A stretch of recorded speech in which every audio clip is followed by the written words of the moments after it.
എൻ്റെ പേര് ദീപ്തി. ഞാൻ Kozhikode district Kodanchery saint Mary's forane church ഇടവകാംഗമാണ്. എനിക്ക് 3 വർഷക്കാലമായിട്ട് അതിഭീകരമായിട്ട് ഫുഡ് അലർജിയുടെ ഒരു രോഗം ഉണ്ടായിരുന്നു. അത് ഉടമ്പടി എടുത്ത ഉടനെ തന്നെ അത്ഭുതകരമായി സുഖപ്പെട്ട അനുഭവമാണ് ഞാൻ പറയാൻ ഉദ്ദേശിക്കുന്നത്. ഫുഡ് അലർജി എന്ന് പറഞ്ഞാൽ അത് ഗ്രാജ്വലി ഡെവലപ്പ് ചെയ്ത ഒരു അസുഖമാണ്. പക്ഷേ ഞാനത് അറിഞ്ഞില്ലായിരുന്നു. ആദ്യം ഒരു ദിവസം ഞാൻ ചക്ക വേവിച്ച് തിന്നു. അതൊക്കെ സാധാരണ തിന്നുന്നതല്ലേ, അതുവരെ കുഴപ്പമൊന്നുമില്ലായിരുന്നു. ഒരു ദിവസം ചക്ക വേവിച്ച് തിന്ന് ഞാൻ ആമാശയത്തിലേക്ക് ഇറങ്ങി കാണുകയുള്ളൂ. പെട്ടെന്ന് വയറുവേദനയായി, വയറ്റിൽ നിന്ന് പോകണം. അങ്ങനെ പിന്നെ കപ്പ തിന്ന്, കപ്പയ്ക്ക് അങ്ങനെയായി. ഇങ്ങനെ അലർജി ആയ ഭക്ഷണ സാധനങ്ങൾ പിന്നെയും അലർജി ആകുക. അപ്പം പിന്നെ 1, 2, 3 അങ്ങനെ എല്ലാ ഭക്ഷണങ്ങളും ആയി. പിന്നെ എനിക്ക് അവസാനം കഞ്ഞിയും ചമ്മന്തിയും മാത്രമേ കഴിക്കത്തുണ്ടായിരുന്നുള്ളൂ. അങ്ങനെ ഈ ഭക്ഷണ സാധനം കഴിച്ചു കഴിയുമ്പോഴത്തേനും എൻ്റെ വായിലും നാക്ക്, ഇൻറ്റേർണൽ ഓർഗൻസ് എല്ലാം പൊള്ളിപ്പോവുകയാണ്.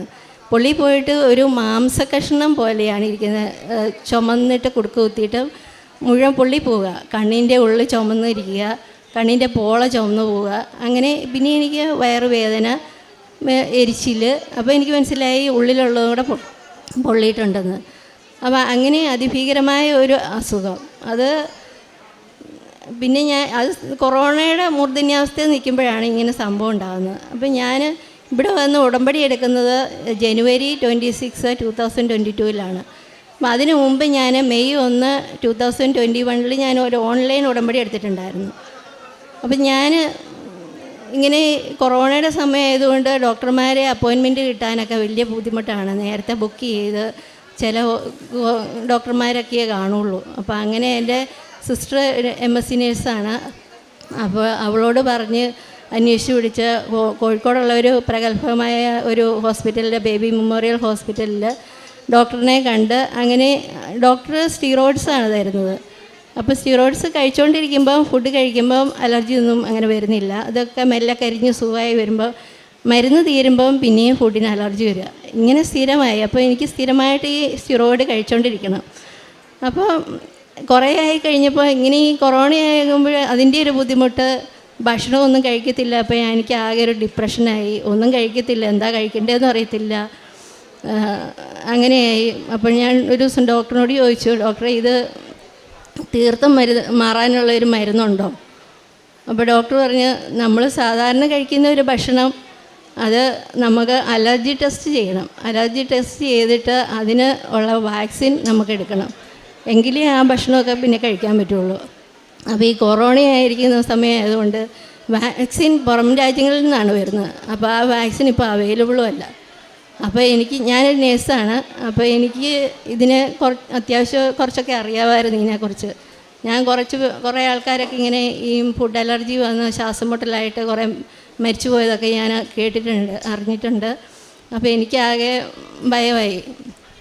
അങ്ങനെ എൻ്റെ സഹോദരി കോഴിക്കോടുള്ള MSc നേഴ്സാണ്. അപ്പോൾ അവളോട് ഞാൻ ചോദിച്ചു, എടി ഇതിന് എന്തെങ്കിലും മരുന്നുണ്ടോ, ഇത് മാറുമോ? അപ്പം അവൾ എന്നോട് പറഞ്ഞു, ഇത് ചില ആളുകളുടെ കുറച്ച് പ്രായമാകുമ്പം ജനിതഘടനയിൽ വരുന്ന ഒരു മാറ്റമാണ്. അപ്പോൾ അത് തീർത്തും മാറിയില്ല. അപ്പോൾ എനിക്ക് ഏതെങ്കിലും തീരുമാനമായി, എൻ്റെ കാര്യത്തിൽ ഏതെങ്കിലും ഒരു തീരുമാനമായി എന്നുള്ളത്. അപ്പം ഞാനിങ്ങനെ ഹസ്ബൻഡിനോട് പറയും, ഒന്നുകിൽ പട്ടിണി കിടന്ന് മരിക്കും, അല്ലെങ്കിൽ ഫുഡ് അലർജി വന്ന് മരിക്കും. ഏതായാലും അത് മുമ്പിലായി. അങ്ങനെ ഇരിക്കെ ഞാൻ ഇവിടെ വന്ന് എനിക്ക് മാതാവിനെ കാണണമെന്നും പറഞ്ഞ് ഞാൻ കരഞ്ഞു പ്രാർത്ഥിക്കുമായിരുന്നു. അപ്പോൾ അങ്ങനെ ഒരു ദിവസം എൻ്റെ ഒരു കസിൻ ഇങ്ങനെ വിളിച്ചിട്ട് പറയുക, അവർ എന്നെ വിളിക്കേണ്ട ഒരു കാര്യമില്ല. അപ്പോൾ അവർ എന്നെ വിളിച്ചിട്ട് പറഞ്ഞു, ചേച്ചി വരുന്നുണ്ടോ, ഞങ്ങൾ കൃപാസനത്തിൽ പോവുക ഉടമ്പടി എടുക്കാൻ. അപ്പം ഞാൻ പറഞ്ഞു, ഞാൻ വരുന്നുണ്ട്. അങ്ങനെ ഞാൻ ഇവിടെ വന്നു. ഇവിടെ വരണമെങ്കിൽ കോഴിക്കോട് നിന്ന് ഇവിടം വരെ എത്തണമെങ്കിൽ തലേദിവസം രാത്രിയിൽ ട്രെയിനിന് വരണം. അപ്പം ഞാൻ ആ 26-നാണ് ഇവിടെ ഉടമ്പടി എടുക്കുന്നത്. അപ്പോൾ 25-ന് രാവിലെ ഇരുന്ന് പ്രത്യക്ഷീകരണ പ്രാർത്ഥനയും ചൊല്ലി കൊന്തയും ചൊല്ലിക്കൊണ്ടിരുന്നപ്പം ജനലിൻ്റെ അങ്ങോട്ടേക്ക് നോക്കാൻ ഇങ്ങനെ ഉൾപ്രേരണയുണ്ടായി. അപ്പം ജനലിൻ്റെ അങ്ങോട്ടേക്ക് നോക്കിയപ്പോൾ അത് പ്രകാശം വരുന്നു റൂമിലേക്ക്. പിന്നെ നോക്കുമ്പോൾ മേഘങ്ങളൊക്കെ കളിക്കുന്നു. ജനലിൻ്റെ ഇതിലൂടെ റൂമിൽ. അപ്പോൾ എന്താ ഈ പ്രകാശം വരുന്നത്, ഈ നേരം വെളുത്തില്ലല്ലോ, 5 മണിയായതല്ലേ ഉള്ളൂ എന്ന് വിചാരിച്ച് ഞാൻ നോക്കി. പെട്ടെന്ന് ഉള്ളിലൊരു ആരോ പറയുന്ന പോലെ മാതാവിൻ്റെ സാന്നിധ്യമാണ്, വേഗം സ്തുതിച്ചോളാൻ പറഞ്ഞു. ഞാനങ്ങ് സ്തുതിച്ചു. പിന്നെ ഞാൻ അത് 2 മിനിറ്റ് നേരത്തേനെ കണ്ടുള്ളൂ. അത് കുറേ നേരം സ്തുതിച്ച് കഴിഞ്ഞിട്ട് ഞാൻ പ്രാർത്ഥനയൊക്കെ ചൊല്ലി കൊന്തയൊക്കെ ചൊല്ലി കഴിഞ്ഞ് ഞാൻ എണീറ്റ് പോയി.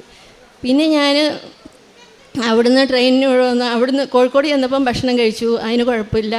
പിന്നെ ഇവിടെ വന്ന് രാവിലെ ഇവിടെ വന്ന് അന്നേരം ഒന്ന് ഫ്രഷാകാൻ വേണ്ടിയിട്ട് സിസ്റ്റർമാരുടെ ഹോസ്റ്റലിലാണ് എനിക്ക് ഇത് കിട്ടിയത്.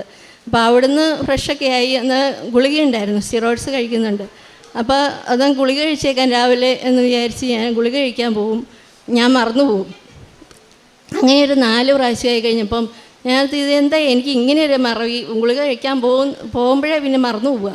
അപ്പോൾ ഞാൻ കുറച്ച് നേരം ആലോചിച്ച് കഴിഞ്ഞപ്പം പിന്നെ ഞാൻ വിചാരിച്ചു മാതാവ് പറയുന്നതായിരിക്കും ഗുളിക കഴിക്കണ്ട, അങ്ങനെ മറവി വന്നതായിരിക്കും. പിന്നെ ഞാൻ ആ ഗുളിക കഴിച്ചിട്ടേ ഇല്ല. ഇപ്പോൾ ഒരു 4 വർഷമായി ഞാനത് ഗുളിക കഴിച്ചിട്ടേ ഇല്ല, ഒരു കുഴപ്പമില്ല. അങ്ങനെ ഇരിക്കും. ഞാൻ ഇതിൻ്റെ സാക്ഷ്യം പറയാൻ അത്ര ഓർത്തില്ല. അങ്ങനെ ഇരിക്കുക ഞാൻ ഈ ഡിസംബറിൽ ഒരു 12-ാം തീയതി ആയപ്പോഴത്തേനും പിന്നെ എനിക്ക് ചില ഭക്ഷണം കഴിക്കുമ്പോൾ നാക്കയിലൊക്കെ തൊലി പോകുന്നു. ഫുഡ് അലർജി ആയിട്ട് അങ്ങനെ കൂടുതലായിട്ടൊന്നും വന്നില്ല, നാവേലൊക്കെ തൊലി പോകുന്നു. അപ്പോൾ എന്നെ ഓർമ്മിപ്പിച്ചതായിരിക്കും സാക്ഷ്യം പറയാൻ വേണ്ടിയിട്ട്. അപ്പോൾ എനിക്ക് ഭയങ്കര വിഷമമായി, ഞാൻ സാക്ഷ്യം പറഞ്ഞില്ലല്ലോ, മാതാവിനോട് എന്തോ തെറ്റ് ചെയ്തല്ലോ എന്നൊക്കെ വിചാരിച്ച് എനിക്ക് ഭയങ്കര ഒരു അസ്വസ്ഥത. അപ്പം 13-ാം തീയതി ആയപ്പോൾ എന്നെ ആരോ നേരത്തെ വിളിച്ച പോലെ ഞാൻ 4 മണിക്കേറ്റ് ഞാൻ ഭയങ്കര അസ്വസ്ഥത. അപ്പം കുറേ കരഞ്ഞ് ഞാൻ പ്രാർത്ഥിച്ചു, മാതാവ് ക്ഷമിക്കണേ. അപ്പം ഞാനിങ്ങനെ മനസ്സിൽ പറഞ്ഞു, ഇനിയിപ്പം മാതാവിനെ കാണാൻ പറ്റിയല്ലോ, ആൾക്കാരോടാണെങ്കിൽ കണ്ടു പറയാം ക്ഷമിക്കണമെന്നുള്ളതൊക്കെ പറയാം, മാതാവിനെ കാണാൻ പറ്റിയല്ലോ, അപ്പോൾ എങ്ങനെയാണ് മാതാവ് ക്ഷമിച്ചു എന്ന് അറിയുക എന്ന് ഞാനിങ്ങനെ ഓർത്തു. അപ്പം അങ്ങനെ ഞാൻ കൊന്തയൊക്കെ ചൊല്ലി പ്രതീക്ഷീകരണ പ്രാർത്ഥനയും കഴിഞ്ഞ് അപ്പോൾ എന്നോട് മനസ്സിലാരോ പറഞ്ഞു ഫോൺ തുറക്കാൻ പറഞ്ഞു. ഞാൻ ഫോൺ തുറന്നപ്പോഴേ ഇവിടുത്തെ ഒരു സാക്ഷ്യം ആദ്യം വന്ന്. ആ സാക്ഷ്യം ഞാൻ കണ്ടങ്ങ് തുടങ്ങിയതേ ഉള്ളൂ. അപ്പം എന്നോട് പറഞ്ഞു മനസ്സിൽ പറയുക, അപ്പോൾ ജനലിൻ്റെ പുറത്തേക്ക് നോക്കുന്നു. അപ്പോൾ ഞാൻ ജനലിൽ കൂടെ പുറത്തേക്ക് നോക്കിയപ്പോൾ ഈ കൃപാസന മാതാവ് നിൽക്കുന്നു. മാതാവ് ഇങ്ങനെ കുറേ നേരം ഇങ്ങനെ നിന്നു. അപ്പോൾ ഞാൻ പെട്ടെന്ന് സ്തുതിച്ചുകൊണ്ടിരിക്കുക മാതാവിനെ ഇങ്ങനെ ഞാൻ സൂക്ഷ്മമായിട്ട് നോക്കിക്കൊണ്ടിരിക്കുക. അപ്പം പെട്ടെന്ന് എന്നോട് പറഞ്ഞു, നീ ഇങ്ങനെ എന്നെ നോക്കിക്കൊണ്ടിരിക്കാതെ സാക്ഷ്യം കേൾക്കുക, സാക്ഷ്യം ഇപ്പോൾ തന്നെ തീർന്നു പോകും. അപ്പോൾ ഞാൻ പിന്നെ സാക്ഷ്യം നോക്കി വെച്ചിട്ട് പിന്നെ എനിക്ക് ഓർമ്മ വരുന്നു മാതാവ് അവിടെ നിൽപ്പുണ്ടോ എന്ന് നോക്കണം. പിന്നെ നോക്കിയപ്പം മാതാവിനെ കാണുന്നില്ല. അപ്പം മാതാവ് എനിക്കൊരു അടയാളം തന്നു, ക്ഷമിച്ചു എന്നുള്ളതിൻ്റെ അടയാളം തന്നു. അത് അത്ഭുതകരമായി മാതാവ് മാറ്റി തന്നു എനിക്ക്, മാതാവ് ഈശോയും കൂടെ. പിന്നെ എനിക്കുണ്ടായ ഒരു സാക്ഷ്യം, എനിക്ക് ഭയങ്കര മൈഗ്രെയിൻ ഉണ്ടാവുമായിരുന്നു. മൈഗ്രെയിൻ എന്ന് പറഞ്ഞാൽ അതിൻ്റെ തീവ്രതയിലായിരുന്നു.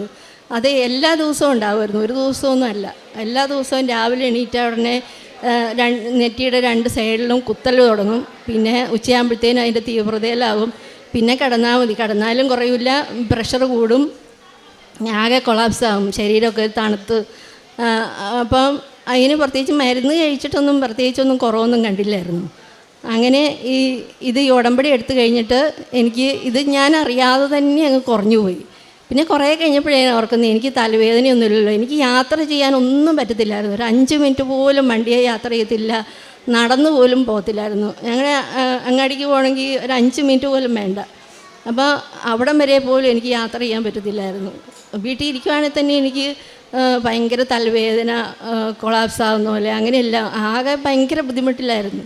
അത് ഞാൻ അറിയാതെ തന്നെ അതങ്ങോട്ട് മാഞ്ഞുപോയി. പിന്നെ എൻ്റെ പ്രേക്ഷിത പ്രവർത്തനം എന്ന് പറഞ്ഞാൽ, ഞാൻ രോഗികളായിട്ടുള്ളവരൊക്കെ ഉണ്ടെന്ന് അറിയുമ്പോൾ ഞാൻ ഹോസ്പിറ്റലിലൊക്കെ പോയി ഞാൻ ഉപ്പൊക്കെ കൊടുത്ത് ഞാൻ അവരോട് പറയുമായിരുന്നു ഇങ്ങനെ അത്ഭുതങ്ങളൊക്കെ സംഭവിക്കും. അങ്ങനെ അവർക്ക് കൊടുത്ത് പിന്നെ വീടുകളിലൊക്കെ കൊടുക്കുമായിരുന്നു. അങ്ങനെ കൊടുത്ത് അവർ കുറേ പേര് എന്നോട് സാക്ഷ്യം പോലെ പറഞ്ഞു, അവർക്ക് നല്ല അനുഭവം ഉണ്ടായി, നല്ല കുറവുണ്ടായി, അങ്ങനെയൊക്കെ പറഞ്ഞു. പിന്നെ ഈ പേപ്പറൊക്കെ ഞാനങ്ങ് എല്ലായിടത്തൂടെയും കൊടുക്കുമായിരുന്നു. എന്നുവെച്ചാൽ ഈശോ മാതാവിനെ കുറിച്ചൊക്കെ പറഞ്ഞായിരുന്നു കൊടുക്കുന്നത്. വീടുകളിൽ കൂടെയും കടകളിൽ കൂടെയും ഒക്കെ കൊടുക്കുമായിരുന്നു. ഇനി ഞാൻ ആദ്യമൊക്കെ ഒരു കൊന്തയൊക്കെ ചൊല്ലുമായിരുന്നുള്ളൂ. പിന്നെ ഞാനിപ്പോൾ 5 കൊന്തയൊക്കെ രാവിലെ എണീറ്റ് ചൊല്ലും. പിന്നെ ബൈബിൾ വായിക്കും. പിന്നെ എപ്പോൾ ഒരു വിഷമം വന്നാൽ ഞാൻ ഓടിപ്പോയി ബൈബിൾ നോക്കി. അപ്പോൾ എനിക്ക് അതിനുള്ള മറുപടി ഇത് കിട്ടും എപ്പോഴായാലും. അങ്ങനെയൊക്കെ ഒരുപാട് മാറ്റങ്ങൾ വന്നു. പിന്നെ പ്രതിസന്ധികളൊക്കെ വരുമ്പോൾ എനിക്ക് ഭയങ്കര ഞാൻ പെട്ടെന്ന് തളർന്നു പോകുമായിരുന്നു ആദ്യമൊക്കെ. ഈ ഉടമ്പടി എടുത്തു കഴിഞ്ഞാൽ പിന്നെ എനിക്ക് നല്ല ബലമാണ്. എന്നാ പ്രതിസന്ധി വന്നാലും പിടിച്ചു നിൽക്കാനോ അങ്ങനെ അതൊന്നും എൻ്റെ മനസ്സിനെ ഒന്നും ഏശിയല്ല. അങ്ങനെയുള്ള ഒരുപാട് അനുഗ്രഹങ്ങൾ ഇതിലൂടെ എനിക്ക് ലഭിച്ചിട്ടുണ്ട്. അതിന് ഈശോയ്ക്കും മാതാവിനും 1000 നന്ദി. 16-ാം സങ്കീർത്തനം തിരുവചനങ്ങൾ അരുളി ചെയ്യുന്നു. 5-ാം തിരുവചനം മുതൽ, കർത്താവാണ് എൻ്റെ ഓഹരിയും പാനപാത്രവും, എൻ്റെ ഭാഗധേയം അവിടുത്തെ കരങ്ങളിലാണ്. അഭികാമ്യമായ ദാനമാണ് എനിക്ക് അളന്നു കിട്ടിയിരിക്കുന്നത്, വിശിഷ്ടമായ അവകാശം എനിക്ക് ലഭിച്ചിരിക്കുന്നു. ദീപ്തി സജി ഇവിടെ തനിക്ക് കിട്ടിയ രോഗസൗഖ്യമാണ് പറയുക. ആ രോഗസൗഖ്യത്തിലൂടെ അഭികാമ്യമായ അവകാശം, ഓഹരി, ഇതൊക്കെ തനിക്ക് ലഭിച്ചത് എങ്ങനെ? 3 വർഷത്തോളമായി തനിക്ക് ഫുഡ് അലർജി. അത് ഫുഡ് അലർജി എന്ന ഒറ്റ വാക്കിൽ മാത്രമല്ല, അതിൻ്റെ തീവ്രത, അതായത് ഭക്ഷണം കഴിച്ചാൽ ഭക്ഷണം ഇറങ്ങിപ്പോകുന്ന ആ ഓരോ അവസ്ഥകളിലും പൊള്ളിപ്പോകുന്ന അവസ്ഥ, രക്തം കട്ട പിടിക്കുന്നത് പോലുള്ള പൊള്ളൽ, ഇതൊക്കെയാണ് ഈ മകളിവിടെ പറയുക. അപ്പോഴിങ്ങനെയുള്ള ഒരവസ്ഥയിൽ തനിക്ക് ഒരു ഫുഡും കഴിക്കാൻ പറ്റില്ല. എന്ത് കഴിച്ചാലും ഇതാണ് കണ്ടീഷൻ. അങ്ങനെ തൻ്റെ ജീവിതം ഏതാണ്ട് അവസാനത്തോടടുത്തു. ഇതൊക്കെയാണ് ഈ മകൾ പിന്നീട് തൻ്റെ ബന്ധുക്കളോടും കുടുംബത്തിലുമൊക്കെ പറഞ്ഞിരുന്നത്. ഭക്ഷണം കഴിച്ച് മരിക്കാൻ തനിക്ക് യോഗ്യതയില്ല എന്നുള്ള ഒരവസ്ഥയിൽ ഡോക്ടേഴ്സിനെ കാണുമ്പോൾ ഇതിന് പ്രത്യേകിച്ച് ട്രീറ്റ്മെൻറ്റുകളൊന്നും അവർ കൊടുക്കുന്നതൊക്കെ എന്ത് ട്രീറ്റ്മെൻ്റ് ആണെന്ന് നാം കേട്ട് കഴിഞ്ഞു. അപ്പോൾ ആ ഒരു അവസ്ഥയിൽ താൻ എത്ര നാളാണ് ഈ ടാബ്ലറ്റും കഴിച്ചുകൊണ്ട് മുമ്പോട്ട് പോവുക? അങ്ങനെ ഉടമ്പടി എടുക്കുന്നതിന് മുൻപ് തന്നെ എങ്ങനെയാണ് പരിശുദ്ധ അമ്മ ഈ മകൾക്ക് തൻ്റെ സാന്നിധ്യം കൊടുത്തത്? അതായത് ഉടമ്പടി പ്രാർത്ഥന പ്രാർത്ഥിക്കുമായിരുന്നു, യൂട്യൂബിലൂടെ അച്ഛൻ്റെ ടോക്കൊക്കെ കേൾക്കുമായിരുന്നു. അങ്ങനെ അമ്മ സാന്നിധ്യം കൊടുത്ത് ഈ മകളെ ഇങ്ങോട്ട് കൊണ്ടുവരുന്നതാണ് പിന്നീട് നാം കേൾക്കുക. അതിനുശേഷം താൻ ഉടമ്പടി എടുത്തതിന് ശേഷം തനിക്ക് ഇപ്പോൾ വർഷങ്ങളായി, 4 വർഷത്തോളമായി തനിക്ക് ഫുഡ് അലർജി ഒന്നുമില്ല. ഏത് ഭക്ഷണവും തനിക്ക് കഴിക്കാം. തൻ്റെ മറ്റൊരു രോഗസൗഖ്യം മൈഗ്രെയിൻ, അതും എല്ലാ ദിവസവും മൈഗ്രെയിൻ്റെ അസ്വസ്ഥതകൾ. അങ്ങനെ ശരീരത്തിനും മനസ്സിനും ഒരു തളർച്ചയുള്ളപ്പോൾ എങ്ങനെയാണ് പിന്നീട് തിരുവചനങ്ങളിലൂടെ ദൈവം തന്നോട് സംസാരിക്കുന്നതായിട്ടും അതുപോലെ തൻ്റെ ഉള്ളിൽ തനിക്ക് തന്നെ ആ ഒരു സ്വരം തന്നോട് സംസാരിക്കുന്നു. അതാണ് യെശയ്യാ 30:21 നീ വലത്തോട്ടോ ഇടത്തോട്ടോ തിരിയുമ്പോൾ നിൻ്റെ കാതുകൾ പിന്നിൽ നിന്ന് ഒരു സ്വരം ശ്രവിക്കും, ഇതാണ് വഴി, ഇതിലേ പോവുക. ഈ ഒരു ഡയറക്ഷൻ ഇത് ഉടമ്പടിയുടെ മാത്രം സ്വന്തമാണ്. നാം എങ്ങോട്ട് പോകണം, എന്ത് ചെയ്യണം, ഇതൊക്കെ നമ്മുടെ ഉള്ളിലിരുന്ന് നമുക്ക് നിമന്ത്രണങ്ങളായിട്ട് കേൾക്കുമ്പോൾ അത് സ്വീകരിക്കാനുള്ള ഒരു മനസ്സും നമുക്ക് വേണം. അത് ദൈവമാണ് നമ്മെ അത് തോന്നിപ്പിക്കുന്നതെന്നുള്ള ആ ഒരു ബോധ്യങ്ങൾ നമുക്ക് വേണം. അങ്ങനെ ഇന്ന് തൻ്റെ സാക്ഷ്യം ഇവിടെ പങ്കുവയ്ക്കുമ്പോൾ താൻ സാക്ഷ്യം പറയാൻ കൂട്ടാക്കാതിരുന്നതിന് ഈ മകൾ പിന്നീട് അതെങ്ങനെ പരിശുദ്ധ അമ്മ തനിക്ക് ബോധ്യപ്പെടുത്തി തന്നു എന്നൊക്കെ പറയുന്നുണ്ട്.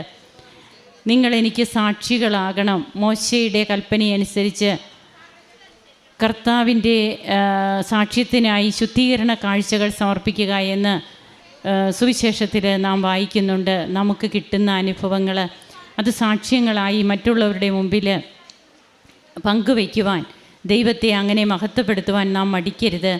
ഇന്ന് തൻ്റെ ജീവിതം, കൂദാശ ജീവിതവും അതുപോലെ താൻ ചെയ്യുന്ന കാരുണ്യ പ്രവർത്തനങ്ങളെ, പ്രേക്ഷിത പ്രവർത്തനം, ഇതൊക്കെയായിട്ട് ദൈവത്തോട് ചേർന്ന് താൻ ജീവിക്കുവാനായിട്ട് ശ്രമിക്കുന്ന ഓരോ അനുഭവങ്ങൾക്കും ഈ മകള് നന്ദി പറയുകയാണ്.